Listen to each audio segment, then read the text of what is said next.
Dalam perkara pidana Gunawan Muhammad kembali mengalami penundaan untuk keempat kalinya. Kuasa hukum terdakwa, Effendi Simanjuntak, menyuarakan kekecewaan atas ketidaksiapan peradilan yang memperpanjang proses hukum ini.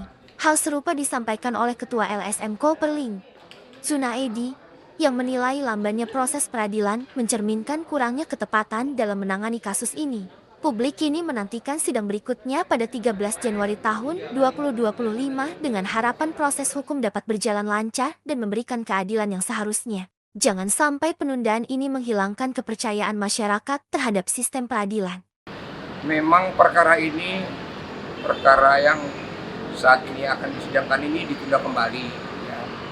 Artinya ditunda karena ketidaksiapan majelis dalam arti merekomen perkara ini. Jadi kita melihat dan tadi kita sudah menunggu sesuai komitmen dengan jaksa itu harus bersidang jam 4 sore. Kita sudah menunggu sampai jam 4 sore, tapi ujung-ujungnya harus ditunda. Kami ini sangat kecewa sebenarnya dengan permasalahan ini ditunda-tunda terus, mengingat waktu kan berjalan. Jadi kita juga melihat para terdakwa sangat memprihatinkan kalau setiap hari ditunda, jadi setiap mau bersidang ditunda, kan kecewa.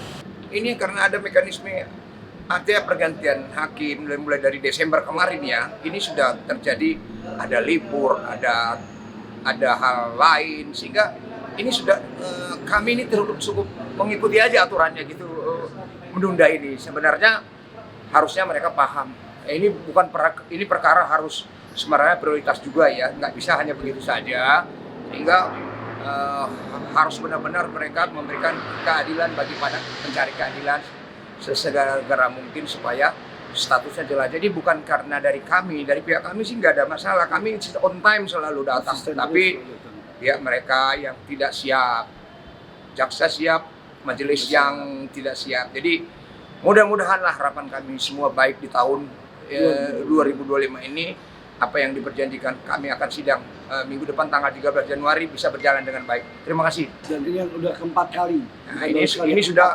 sudah keempat kali sidang ditunda. Jadi ini yang keempat. Besok kalau ditunda yang kelima. Instrumen peradilan yang tidak berjalan sebagaimana mestinya. Kenapa demikian? Karena terkait dengan perkara 462 pidana biasa atas nama Gunawan Muhammad, ini perkara yang tidak seharusnya dan semestinya disidangkan dalam perkara ini, karena beliau kan bukan istilahnya pelaku. Tentu pelaku yang sebenarnya tidak bisa dibuktikan dalam proses persidangan dalam perkara 462 atas nama Gunawan Muhammad. Tapi terkait dengan ada perkara-perkara lain yang saya pernah melihat juga dalam perkara yang sama, memungkinkan itu mungkin dalam perkara yang lain ya, tapi dalam perkara 462 ini justru berdampak kepada perkara-perkara yang lain. Jadi sehingga ini ke depan mudah-mudahan jaksa penuntut umum itu harus betul-betul jeli dan teliti dalam menentukan sikapnya sebenarnya di awal. Jangan sampai nanti dalam hal tuntutan mereka ini akan berdampak ke perkara-perkara yang lain, karena perkara 462 ini sebenarnya sudah konkret. Nah, dia sebenarnya bukan pelaku yang sebenarnya. Itu pada prinsip, sehingga proses ini berlarut-larut seperti ini, tentu ada instrumen peradilan yang tidak berjalan sebagaimana mestinya. Saya rasa itu yang bisa saya sampaikan, Pak Panwan.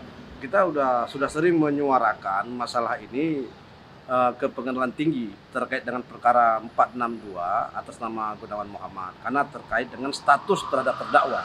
Kenapa demikian? Karena dengan berlarut-larutnya proses persidangan, tentu untuk memberikan kepastian hukum terhadap terdakwa Gunawan Muhammad yang tidak bisa dibuktikan secara konkret, karena pada prinsipnya kan hukum ini kan harus dijalankan sebagaimana mestinya dan sebagaimana diatur dalam hukum acara. Nah, tentu dalam hal ini ke depan bagaimana caranya ya harus tegas, karena sudah termasuk dalam domain peradilan, nggak bisa keluar dari konteks itu, teman-teman. Karena apa? Ini kan ruang peradilan sudah masuk dari pertama disidangkan sampai hari ini juga masih ditunda.